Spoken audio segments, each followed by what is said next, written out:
Just before the midnight deadline, Israeli Prime Minister-designate Benjamin Netanyahu phoned Israeli President Isaac Herzog.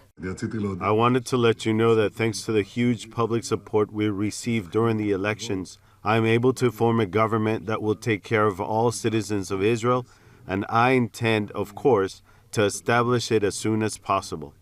Netanyahu's coalition consists of his Likud Party and religious parties. There's no disputing on any end of the political spectrum that it's going to be the rightward-most government that Israel's had in its 70-plus years of modern history. By law, Netanyahu is not required to reveal the terms of the agreements he made with his coalition partners until 48 hours before the new government is sworn in. That will take place in the next week or two.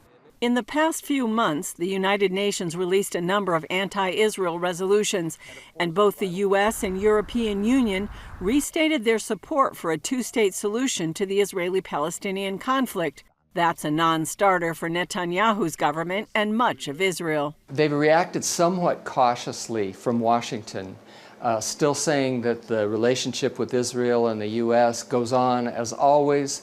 We will work with the Netanyahu government. CBN News senior editor and political analyst John Wagi says Netanyahu will work to shift the focus in the Middle East. He has a vision for diplomacy. He's going to try and transcend Iran by going through the Gulf states of Saudi Arabia and seeing if he can't change the balance of making the Palestinians the center point of Middle Eastern negotiations and diplomacy. Though a plurality of Israelis has consistently voted for Netanyahu, reaction to the new government is mixed. This is a bad government, very bad. It's a racist government, and I don't believe it will last more than a year, and I really hope it will not make it. We have a lot of hopes from the new government.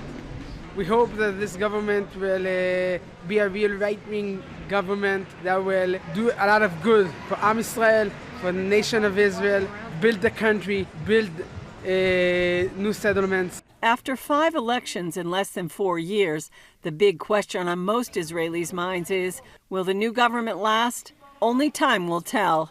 Julie Stahl, CBN News, Jerusalem.